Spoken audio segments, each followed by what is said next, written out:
ಹಾಸನ ಜಿಲ್ಲೆಯಲ್ಲಿ ಜನರಿಗೆ ಉಪಟಳ ನೀಡುತ್ತಿರುವ 3 ಪುಂಡಾನೆಗಳ ಸೆರೆಗೆ ಕಾರ್ಯಾಚರಣೆ ನಡೆಸುವಂತೆ ಅರಣ್ಯ ಇಲಾಖೆಗೆ ಸಚಿವ ಈಶ್ವರ ಖಂಡ್ರೆ ಸೂಚಿಸಿದ್ದಾರೆ. ಈ ಸಂಬಂಧ ಬೆಂಗಳೂರಿನ ವಿಕಾಸಸೌಧದಲ್ಲಿ ನಿನ್ನೆ ಅರಣ್ಯ, ಜೀವಶಾಸ್ತ್ರ ಮತ್ತು ಪರಿಸರ ಖಾತೆ ಸಚಿವ ಈಶ್ವರ ಬಿ ಖಂಡ್ರೆ ಅರಣ್ಯಾಧಿಕಾರಿಗಳೊಂದಿಗೆ ತುರ್ತು ಸಭೆ ನಡೆಸಿದರು.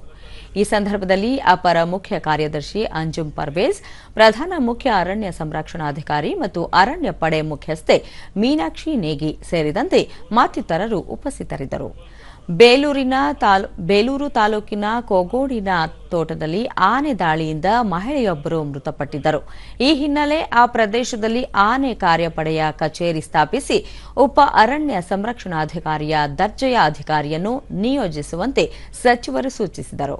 ಆನೆಗಳ ಸಮಸ್ಯೆ ಹೆಚ್ಚಿರುವ ಪ್ರದೇಶದಲ್ಲಿ ತುರ್ತು ಸ್ಪಂದನೆಗಾಗಿ 2 ಹೆಚ್ಚುವರಿ ಜೀಪುಗಳು ಮತ್ತು ಹೆಚ್ಚಿನ ಸಿಬ್ಬಂದಿಯನ್ನು ನಿಯೋಜಿಸಿ ಆನೆಗಳ ಸಂಚಾರದ ಮಾಹಿತಿ ಬಂದ ಕೂಡಲೇ ಸ್ಪಂದಿಸುವಂತೆ ತಿಳಿಸಿದ್ದಾರೆ. ಬೇಲೂರು ಭಾಗದ ಜನರಿಗೆ, ತೋಟದ ಕಾರ್ಮಿಕರಿಗೆ ಆನೆಗಳ ಸ್ವಭಾವ ಹಾಗೂ ಕೈಗೊಳ್ಳಬೇಕಾದ ಮುಂಜಾಗ್ರತಾ ಕ್ರಮಗಳು, ಆನೆ ದಾಳಿಯಾದ ಸಂದರ್ಭದಲ್ಲಿ ವರ್ತಿಸಬೇಕಾದ ನಡವಳಿಕೆಯ ಬಗ್ಗೆ ತರಬೇತಿ ನೀಡುವಂತೆಯೂ ಸಚಿವರು ಸೂಚಿಸಿದರು. ಮಾನವ ಪ್ರಾಣಿ ಸಂಘರ್ಷ ತಡೆಗೆ ಸ್ಥಳೀಯರ ಸಹಕಾರ ಪಡೆಯುವುದಲ್ಲದೆ ಜನಜಾಗೃತಿ ಮೂಡಿಸುವ ನಿಟ್ಟಿನಲ್ಲೂ ಕ್ರಮ ಕೈಗೊಳ್ಳುವಂತೆ ಸಚಿವರು ಅರಣ್ಯ ಇಲಾಖೆಯ ಉನ್ನತಾಧಿಕಾರಿಗಳಿಗೆ ಸೂಚಿಸಿದರು.